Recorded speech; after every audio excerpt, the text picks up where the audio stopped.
오늘 말씀은 이제 주 안에서 기뻐하라입니다. 주 안에서 기뻐하라.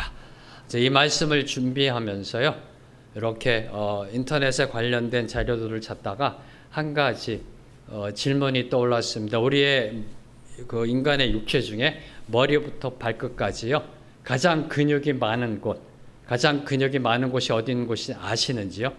네, 우리의 머리부터 발끝까지 근육이 제일 많은 곳, 우리의 얼굴이라고 합니다. 우리 얼굴에 42개의 근육이 있다라고 합니다. 42개의 근육. 이 얼굴 표정에 대해 연구했던 정서 심리학자인 그 폴 에크만은 우리 얼굴에 있는 42개의 근육이 만들어내는 표정 중에서 19가지의 서로 다른 미소가 있다는 사실을 발견해냅니다. 42개의 근육이 만들어내는 여러 가지의 감정의 표현들이 있습니다. 그죠? 분노도 있고요.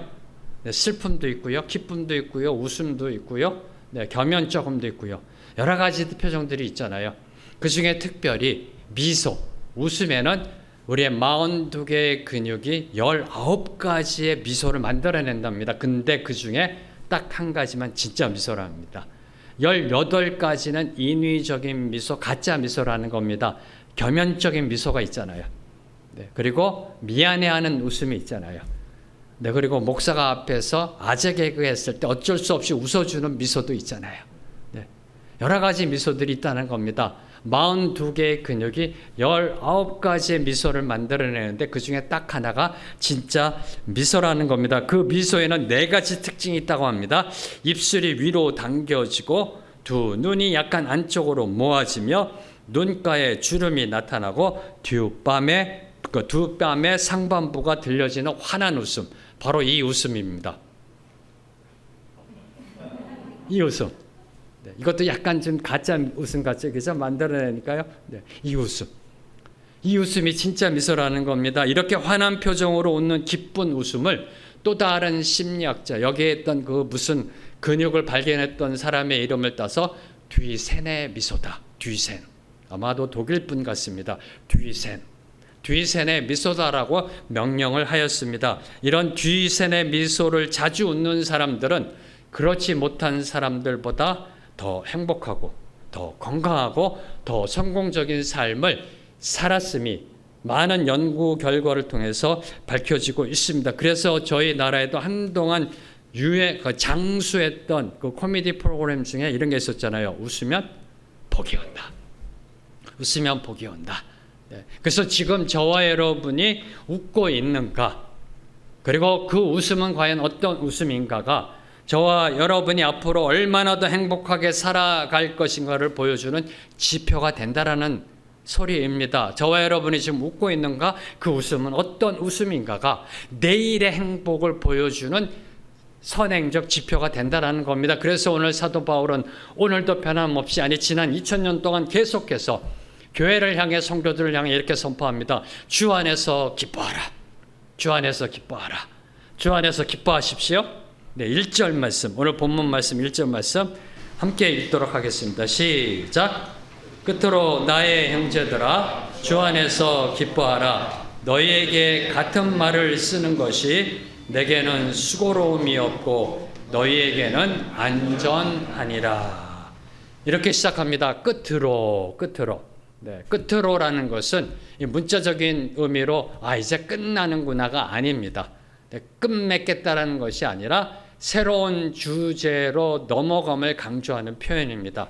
다시 말씀드리면은 한편으로 또는 덧붙여서 이런 의미가 있는 그러한 원어입니다. 지난주 말씀 속에 사도 바울은 그의 동역자인 디모데와 에바브로디도를 빌립보 교회에 소개합니다. 그리고 어떻게 동역했는지, 그리고 그들을 왜 파송하고 보내려고 하는지를 소개합니다. 그리고 나서 이제 3장에 들어와서 끝으로 뭘 의미할까요? 다른 주제로 넘어가는구나. 동역자들을 소개한 다음에 다른 주제. 이제 3장은 이단 경계에 대한 주제로 넘어가고 있습니다. 이단을 경계하라라는 새로운 주제를 제시하며 성도들의 믿음 생활에 대해서 권면하고 있는 겁니다. 근데 이러한 권면, 이단을 향해 조심하라라는 이러한 권면은 빌립보 성도들에게 전혀 새로운 권면이 아니라는 겁니다. 1절을 보세요. 너희에게 같은 말을 쓰는 것이, 너희에게 같은 말을 쓰는 것이 무슨 뜻이에요? 자, 끝으로 한 번만 더 이야기할게. 잘 들어. 바로 이 의미가 담겨져 있는 겁니다. 끝으로 너희에게 같은 말을 쓰는 것이. 세상 사람들은 보통 이 같은 말을 반복하면요, 잔소리로 여깁니다. 저희 두 아들 이렇게 자라날 때, 특별히 엄마가 이야기하면, 우리 일부 설교 때는 제 아내가 있어서 엄마라고 얘기 안 했고요, 부부라고 얘기했는데, 특별히 이 어머니들이 말을 많이 하잖아요, 자녀들 키울 때. 그럼 우리 두 아들은 표정이 그래요. 또 잔소리하네. 네, 이 표정입니다. 그래서 이 세상 속담을 보면은요, 듣기 좋은 꽃노래도 한두 번이다 라는 속담이 있습니다. 그리고 듣기 좋은 말도 자주 들으면 듣기 싫어진다. 그리고 맛있는 음식도 늘 먹으면 실증 난다 라는 그런 속담이 있습니다. 특별히 이 권면과 훈계의 말이 자꾸만 주어질 때 똑같은 말로, 그것도 지시형으로, 명령형으로 주어지면 어떡하나요? 귀를 닫아버립니다. 한쪽 귀로 듣고 한쪽 귀로 흐릅니다. 그리고 이렇게 얘기합니다. 또 그 소리. 네. 그리고 이렇게 얘기합니다. 설교하네. 근데 왜 잔소리를 설교하냐라고 했는지 모르겠어요. 네. 제가 지금 잔소리하고 있나요? 네. 왜 설교한다가, 왜 잔소리한다라는 것을 설교한다라고 얘기하는지 모르겠습니다. 그런데 지금 사도 바울이 그 설교하고 있는 겁니다. 동일한 말, 같은 말을 반복해서 말하고 있는 겁니다. 너에게 같은 말을 쓰는 것이. 반복하고 있는 겁니다. 왜 그러면 사도 바울은 같은 말을 반복하고 있는 것일까요? 그 이유는 나의 형제들아라는 단어 속에 들어 있습니다. 1절에 보면 끝으로 나의 형제들아.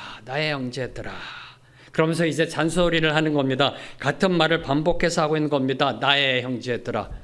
빌립보 성도들은 사도 바울에게 예수 그리스도의 피로 나눈 형제들이었던 겁니다.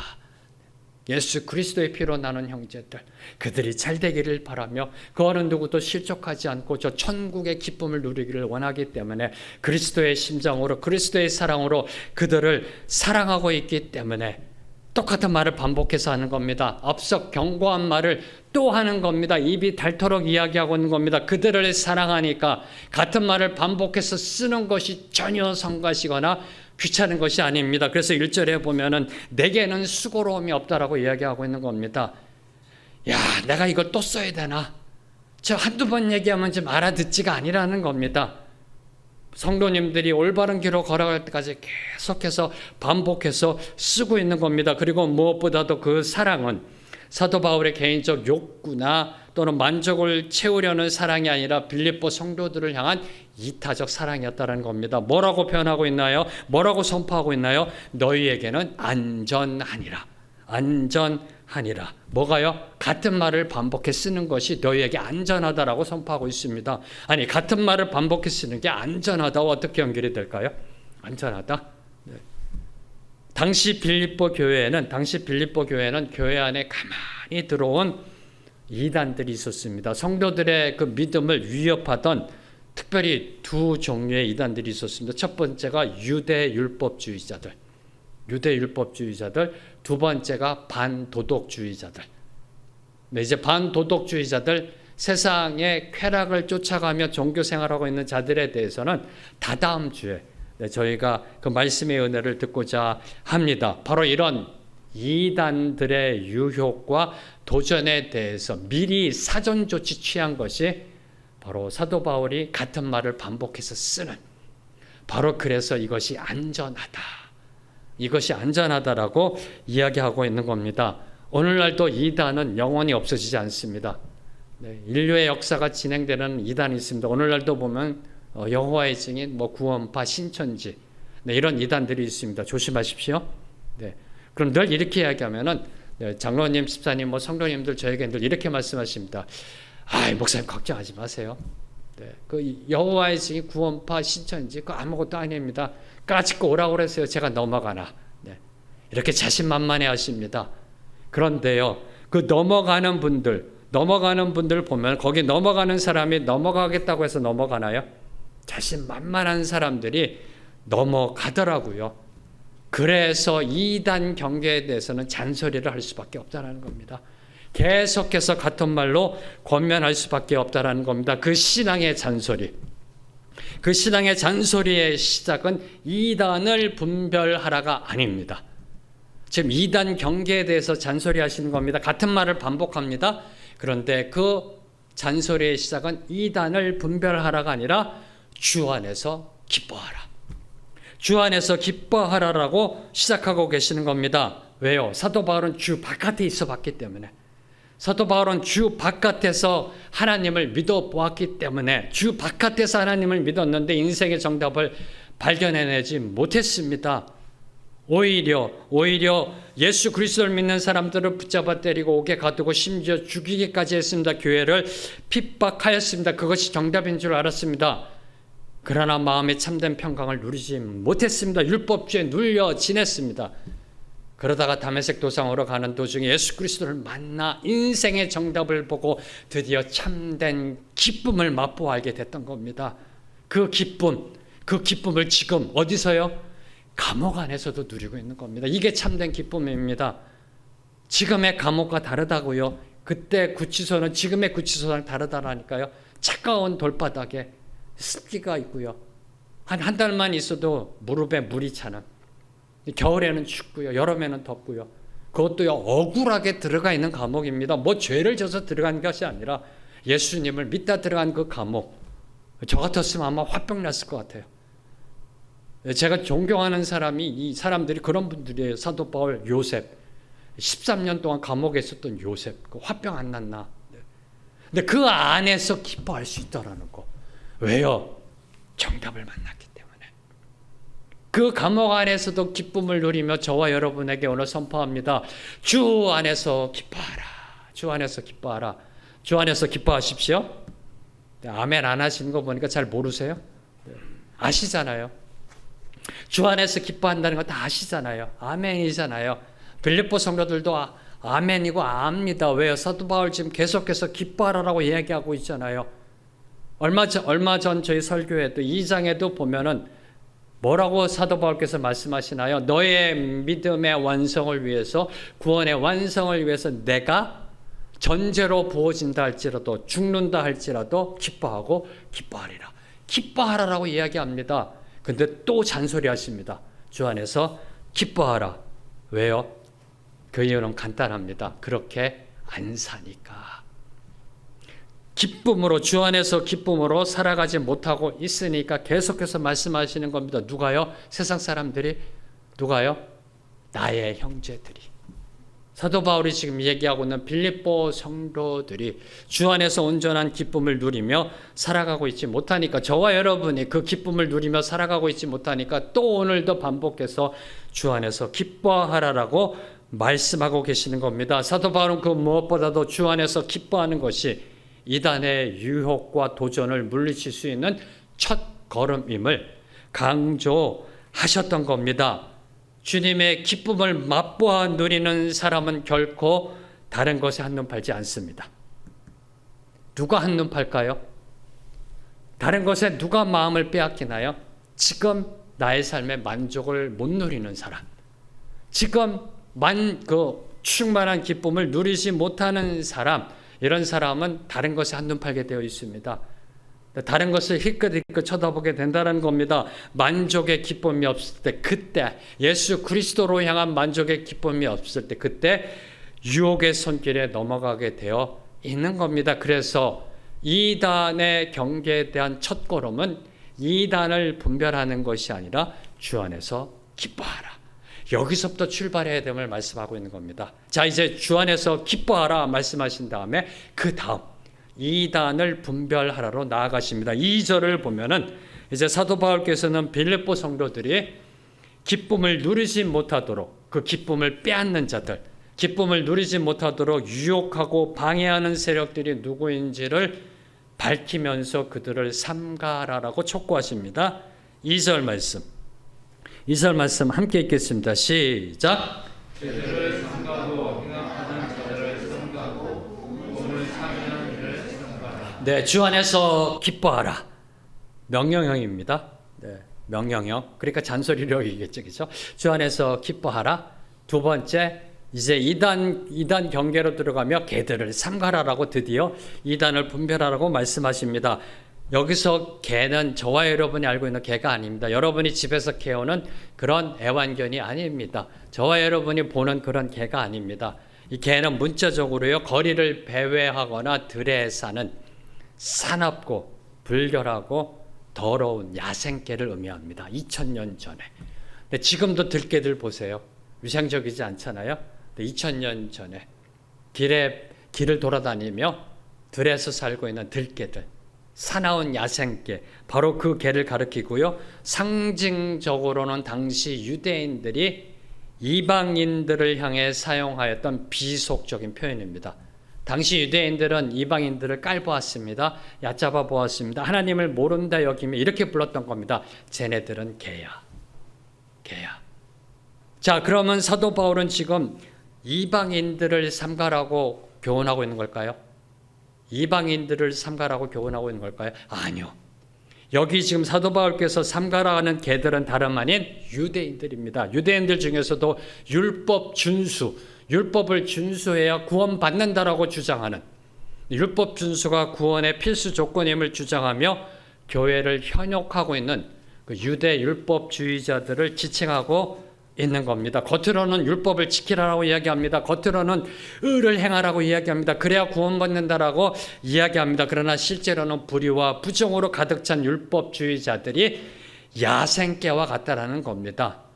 겉으로는 선한 척하지만 속으로는 불의와 부정이 가득 찬 야생개와 같은 불결하고요, 사납고요, 먹을 것을 찾아 돌아다니는. 그래서 뭘 조심하라는 걸까요? 한마디로 물리지 말라라는 겁니다. 물리지 말라. 야생개에 물리지 말라. 물리면 고생스럽습니다. 물리지 말라라는 겁니다. 바로 이 개들을 삼가라는 것은 바로 그런 개에 물리지 말라라고 지금 경고하고 계시는 겁니다. 두 번째로 행악하는 자들을 삼가라라고 이전에 말씀하고 계십니다. 이 행악하는 자들 또한 유대 율법주의자들을 가리키는 겁니다. 유대 율법주의자들은 개들입니다. 더럽습니다. 위생적이지 못합니다. 사납습니다. 이런 야생개의 속성을 갖고 있습니다. 그런데 더 나아가 악까지 행한다는 겁니다. 악을 서슴없이 행하는 자들이라는 겁니다. 그들은 교회 내에서 예수 그리스도를 믿는다 합니다. 예수 그리스도를 위해 일한다라고 합니다. 그런데 이 행악한다라는 원어적 의미 속에는 당파를 만들어, 그룹핑을 만들어, 당파를 만들어 온갖 악한 일을 도모하며 사리사욕을 채우고 교회를 이간시키고 분열시킨다는 의미가 들어있습니다. 한마디로 편 가르기의 고수라는 겁니다. 편을 갈릅니다. 악을 행하는데 편을 갈라서 행합니다. 유대 율법주의자들은 율법을 준수하며 따르는 자들을 자기 판으로 만들고요, 아닌 자들을 선을 거놓고 왕따시킵니다. 따돌림 시킵니다. 그러면서 구원 못 받았다라고 조롱합니다. 오늘날 딱 보면은 좌우로 나뉘어져서 편가르기 하는 거랑 똑같은 모습입니다. 편을 딱 갈라놓고 교회를 두동강 내키는 자들, 그들을 분별하고 조심하라라는 권면입니다. 그리고 마지막 셋째로 몸을 상해하는 일을 삼가라 라고 이야기합니다. 개들을 삼가라, 행악하는 자들을 삼가라. 이제 몸을 행하는 일을 삼가라. 몸을 상해하는 일이 뭘까요? 할례입니다. 할례하는 것을 삼가라라고 이야기하고 있는 겁니다. 당시 유대인들에게 있어서는 할례가 절대시되어 있던 겁니다. 할례 받아야 구원 받았다라고 이야기하고 있었습니다. 그래서 이 할례를 절대시하던 율법주의에 대한 경고가 주어지고 있는 겁니다. 다시 말해 경건의 능력은 없고요, 경건의 모양만, 신용만 내고 있는 형식적이고 가식적인 신앙을 조심하라. 종교적 외식을 조심하라는 겁니다. 겉으로 드러내는 것을 본받지 말라라는 겁니다. 그것이 본질이 아니라는 겁니다. 오늘날로 말하면 11조를, 오늘날로 말하면 주일 성수를, 오늘날로 말하면 새벽기도, 이런 것들이 구원의 본질인 양 호도하지 말라라고 이야기하고 있는 겁니다. 여기서 저와 여러분이 특별히 주목해야 되는 것, 사도 바울께서는 이 유대 율법주의자들을 행악자라고 이야기하지 않았습니다. 개들, 행악자들. 뭘 의미할까요? 죄송합니다 표현이 떼거지로 몰려다닌다는 겁니다. 떼를 지어 다닌다는 겁니다. 다시 말씀드리면 교회 내에 적지 않다는 겁니다. 적지 않은 자들이 있다는 겁니다.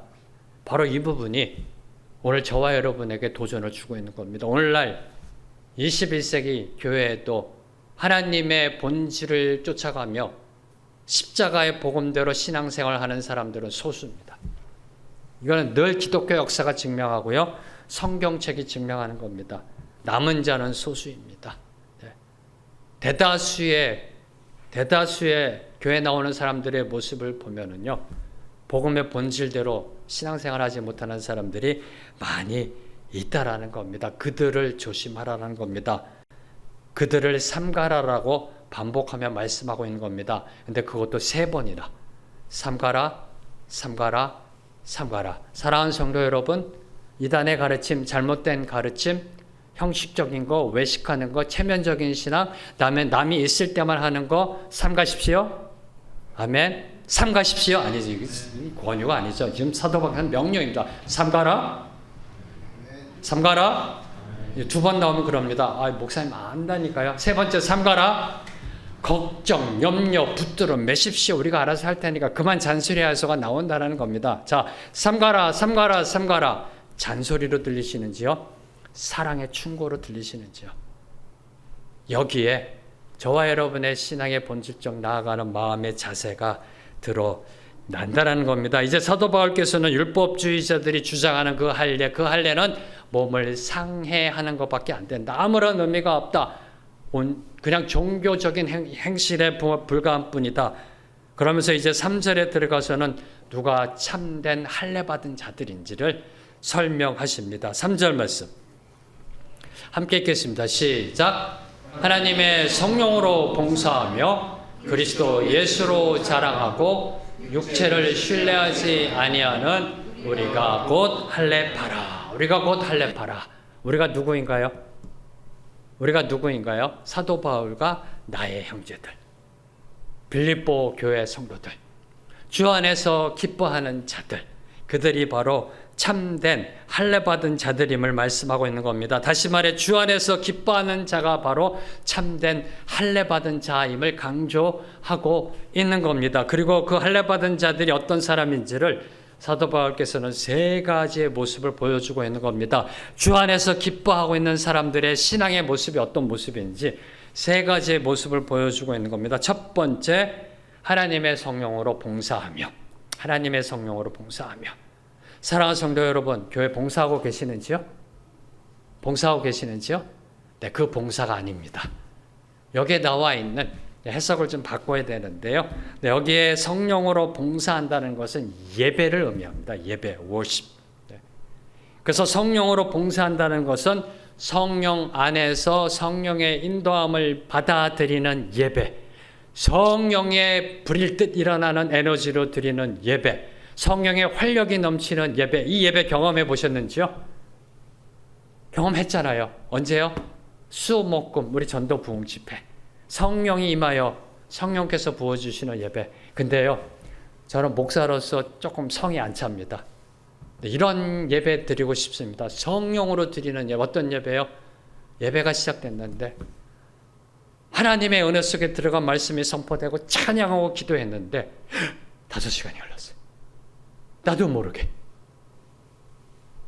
예배 드리고 찬양하고 그분께 나아가 하는데 동이 터올라요. 다음 날이 된 거예요. 이런 예배 한번 경험해 보고 싶지 않으세요? 표정이 힘들겠다 하시는 것 같아요. 힘들겠다. 이런 성령으로 드리는 예배, 이 예배를 말씀드리는 겁니다. 누가요? 주 안에서 기뻐하는 자들. 주 안에서 기뻐하는 자들은요, 성령의 그 역사하심 속에 권능 속에 들어가서 성령으로 예배합니다. 성령으로 예배합니다. 자, 그럼 왜 사도 바울께서는 하나님께 예배하라고 권면하지 않고 성령으로 예배하라고 강조하셨던 것일까요? 하나님의 성령으로 봉사하며 그냥 하나님께 예배 드려라 해도 되는데 바로 유대 율법주의자들 때문에 그렇습니다. 유대 율법주의자들은 지금 교회 나와 예배 드리면서 예배 형식 갖고 따집니다. 아니 이렇게 해야지. 이렇게 해야 제대로 된 예배지. 그리고 율법 준수를 얘기합니다. 아니 이렇게 할 때는 먼저 선지서부터 예언서부터 읽어야지 왜 갑자기 복음서를 읽어?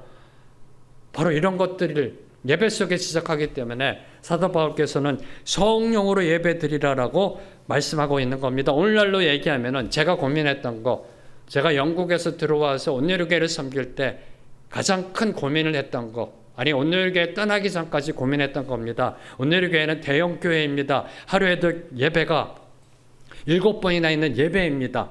그 예배 시간에 대한 그 질서적인 그 통제가 이루어지지 않으면 혼란이 일어나는 그런 교회입니다. 한 5분만 예배 시간이 늦어도요, 바깥에는 주차난이 이루어지고요, 교통 문제가 아주 커집니다. 그래서 시간을 관리해야 됩니다. 그래서 우리 목사님들은 큐시트를 짜고요, 큐시트대로, 특별히 PD 보는 목사님들은 상당히 그 부분에서 신경을 많이 씁니다. 근데 어느 날 갑자기 이런 생각이 들더라고요. 혹시 큐시트가 율법이 아닐까? 율법이 아닐까? 만에 하나 성령이 임하셔서 큐시트에 따르지 아니하시고 이 찬양을 한 시간 하라, 그리고 설교를 2시간 하라라고 나아가는 그런 하나님의 역사하심이 있다면 어떡할까? 이게 두렵더라고요. 왜요? 다음에 2부 예배가 있고 3부 예배가 있으니까 끊어야 되잖아요.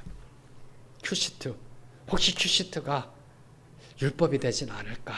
네, 그러한 늘 항상 그 마음의 염려가 있었습니다. 저희도 이제 1부와 2부 예배가 생겨가지고요, 1부 예배 드릴 때는 꼭 2부 예배를 생각하면서 늘 그게 걸립니다. 네. 왜요? 2부 예배 섬기시는 분들이 와서 또 준비해야 되고 찬양 연습도 해야 되기 때문에, 그 시간을 드려야 되기 때문에 혹시 이것이 또 다른 율법이 되지 않을까?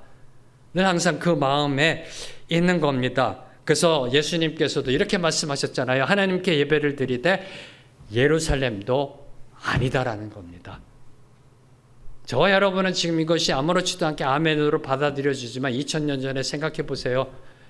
예수님이 선포하십니다. 하나님께 예배드리되 저 예루살렘 성전도 아니다. 이건 혁명입니다. 혁명. 예루살렘도 아니다. 그리심산도 아니다. 오직 영과 진리로 예배드려라 라고 선포하셨습니다. 바로 이 예배가 되어져야 되는 겁니다. 바로 이 예배가 주 안에서 기뻐하는 사람들이 드리는 예배라는 겁니다. 요한복음 4장 23절 말씀 함께 선포하며 봉독합니다. 시작. 아버지께 참되게 예배하는 자들은 영과 진리로 예배할 때가 오나니 곧 이때라. 아버지께서는 자기에게 이렇게 예배하는 자들을 찾으시느니라. 아멘. 예수님은 선포합니다. 예루살렘 성전도 아니다. 그리심산도 아니다. 사마리아 너희들이 지금 예배드리는 이 그리심산도 아니다. 오직 영과 진리로 예배드려라. 성령으로 봉사하라. 사도 바울의 말씀대로 하면 그런 자들을 하나님은 찾으신다라고 선포하고 계십니다. 그런 자들을 하나님은 찾으신다. 참된 예배는 성령의 감동하시는 대로 드리는 영의 예배입니다. 그리고 하나님이 기뻐 받으시는 참된 방법으로 드리는 진리의 예배가 되어져야 함을 선포하고 있는 겁니다. 여기서 이야기하고 있는 영과 진리가 무엇인지는 이렇게 짧은 시간으로 여러분에게 설명드릴 수가 없습니다. 영과 진리로 드리는 예배가 무엇인지에 대해서 최소한 제 생각에는 한 6개월 정도 성경 공부가 들어가야 됩니다. 네, 간단하게 말씀드리면 성령으로 예배 드리라는 겁니다. 성령의 이끌림 받아 드리는 그 예배, 그런 예배자들을 하나님이 지금 찾고 계신다는 겁니다. 찾는다는 건 무슨 뜻일까요? 부족하다라는 겁니다. 아직도 소수라는 겁니다. 남은 자는 소수라는 겁니다. 그래서 하나님은 찾으시는 겁니다. 찾고 또 찾고 또 찾고 오늘도 하나님은 찾으십니다. 저 하늘 보좌에 앉으셔서 이 대한민국을 내려다보시며 찾고 계십니다. 사랑하는 성도 여러분, 하나님이 찾으시는 그 예배자가 저와 여러분이 되기를 주님의 이름으로 선포합니다. 이제 두 번째 저희들이 묵상하는 것. 자, 지금까지 여러분이 살아오시면서요, 한번 자랑했던 거를 생각해 보세요. 자랑했던 건 많지 않으세요? 여러분이 초등학교 때부터 학창시절, 대학교, 결혼하고 나서 가정을 이루고 지금까지 여러분이 지금까지 한번 자랑했던 것들. 자랑하고 싶어서 막 이따가 자랑한 것들도 있잖아요. 돌려서 자랑하고요. 인생의 자랑, 가문의 자랑, 자녀 자랑.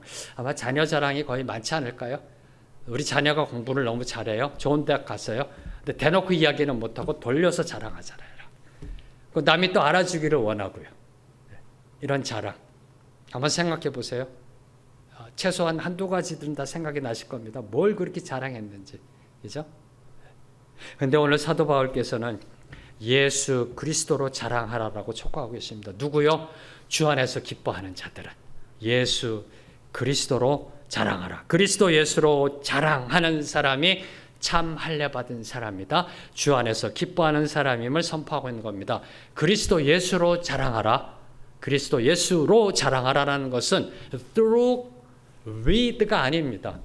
그리스도 예수로 자랑하라. 아마 여러분이 성경 복독할 때 나왔던 영어 성경을 보셨으면 아시겠습니다만 원어적으로 얘기하면 in Christ Jesus, in 그리스도 예수 안에서 자랑하라라고 이야기하고 있는 겁니다. 다시 말해 진정한 할례 받은 자는 그리스도 예수 안에 거하는 사람, 즉 마음 할례 받은 사람이고 그런 사람, 주 안에 거하는 사람이 하는 것이 바로 예수 자랑이라는 겁니다. 무엇을 하든 어디에 있든 주 안에 거하는 사람은 예수 자랑밖에 할 수밖에 없는 겁니다. 세상 사람처럼 내가 무엇을 가졌고 얼마나 많이 가졌고 소유했고 내가 어느 대학을 나왔고 내 능력이 뭐고 내 스펙이 뭐고 내가 어느 혈통 가문의 출신이고 그런 것을 자랑하는 것이 아니라 그리스도 예수 안에 있는 사람의 자랑은 오직 이거 하나입니다. 내가 예수를 만났다. 이 자랑밖에 없다는 겁니다. 당신 예수 만났어? 예수 만나봤어? 경험해봤어? 나는 만났어. 창조주이시자 절대주권자 하늘의 본체이신 그분, 길과 진리와 생명이 있는 그분을 나는 만났어. 바로 이 자랑하는 사람이라는 겁니다. 누가요? 주 예수 안에서 기뻐하는 자들, 참된 기쁨을 누리는 자들은 바로 이 예수로 자랑하는 사람들이라는 겁니다. 사람이 툭 건드립니다. 그러면 툭 튀어나오는 게 예수라는 겁니다. 사람이 묻습니다. 말 나오면 그냥 예수라는 겁니다. 내가 지금까지 예수 때문에 이렇게 산 거고 예수 때문에 축복받은 거고 지금 어디가? 지금 예수님이 주신 그 행복감 때문에 그 행복으로 너무 넘쳐나서 내 아들 보러 가. 아니 아들 보러 간다라면 되는데 지금 무엇해? 무엇 한다라고 얘기하면 되는데 예수님 때문에 받은 은혜를 먼저 이야기하면서 이런 거 하고 있는 거야. 이런 사람. 이 그리스도 예수로 자랑하라라고 이야기하고 있는 겁니다. 저는 이 부분을 묵상하면서 갑자기요. 20세기 최고의 정신 분석학자이자 심리학자였던 에릭 프롬이 던졌던 질문이 생각이 났습니다. 지난 20세기, 지난 세기 한동안 인류 역사에 커다란 쇼킹한 질문을 던졌던 거 존재인가 소유인가? 기억나시는지요? 에릭 프롬을 안 만나셔서 잘 모르시는지요? 존재인가 소유인가? 어쩌면 지난 세기 20세기에 던졌던 철학적 질문 중에 어쩌면 가장 쇼킹했던 질문 중에 하나입니다. 존재인가 소유인가? 바로 이 질문과 저는 일맥상통한 말씀이다라고 생각합니다. 에릭 프롬은 이렇게 질문을 던집니다. 만약에 우리가 존재하는 본질이 저와 여러분이 존재하는 본질이 소유에 있다면 왜 이렇게 시작했을까요? 왜 20세기 아니 인류의 산업이 발전하며 자본주의가 생겨나고요. 물질주의가 생겨나고 배금주의가 생겨나면서 모든 사람들은 물질로 향하고 있습니다. 존재의 목적을 물질의 소유에 두고 살아가고 있기 때문에 에릭 프롬이 던졌던 겁니다. 만약에 우리 존재하는 본질이 소유에 있다면 인간의 본질이 그 존재가 소유에 있다면 그러면 아무것도 갖지 않은 저 노숙자, 쪽방촌에 있는 사람들의 존재는 무엇이 되느냐? 그럼 그들은 nothing이냐? 그들은 nobody냐라는 질문을 던지고 있는 겁니다. 존재의 본질이 소유라면 그러면 저들은 무엇이냐? 그러면서 에릭 프롬은 우리 인생의 목표는 소유의 풍성함이 아니라 존재의 풍성함으로 나아가야 한다. 소유의 풍성함이 아니라 존재의 풍성함으로 나아가야 한다. 이것이 바로 에릭 프롬이 던졌던 도전입니다. 인류 사회를 향해 던진 도전이자 오늘 사도 바울 말씀의 그 촉구이고요. 그리고 성경의 가르침입니다. 사랑하는 성도 여러분, 지금 여러분의 자랑거리는 무엇을 가졌느냐의 육체적, 소유적 자랑이신지요? 아니면 예수 그리스도를 만난 영적, 존재적 자랑이신지요? 그리스도 예수로 자랑하라는 것은 여러분의 자랑이 소유적 자랑이냐, 존재적 자랑이냐, 바로 이 질문을 던지고 있는 겁니다. 다시 말씀드리면 소유인가 존재인가? 이에 대해서 여러분이 각자 스스로 답하시기를 소망합니다. 세 번째로 이제 주 안에서 기뻐하는 사람이 먼저 해결해야 할 것이 있다. 참 할례 받은 자의 모습 속에 먼저 해결해야 할 것이 있다. 그것은 바로 육체를 신뢰하지 않는 것임을 선포하고 있습니다. 하나님의 성령으로 봉사하며 그리스도 예수로 자랑하고 육체를 신뢰하지 아니하는 우리가 참 할례파다라고 이야기합니다. 육체를 신뢰하지 말라. 그럼 육체가 뭔가요? 우리가 신뢰하지 말아야 될 육체가 뭔가요? 네, 이 육체를 이야기하는 게 아닙니다. 이 바디를 이야기하는 게 아니라요. 여기에 나오는 이 원어적인 육체라는 것은 저와 여러분의 죄악된 본성, 인간의 본성, 네, 저급한 본성 있잖아요. 네, 여러분이 싫어하는 여러분의 본성, 제가 제일 싫어하는 저의 본성이요. 네. 제가 저를 바라봤을 때, 야, 황재명 너 그거밖에 안 되라고 생각하게 된 나의 본성. 그리고 또 하나, 우리 인간이 의지하는 육신적인 조건 등을 나타내는 겁니다. 인간의 저급한 본성, 죄악된 본성 또는 우리가 의지하는 육신적인 조건들을 신뢰하지 말라라는 겁니다.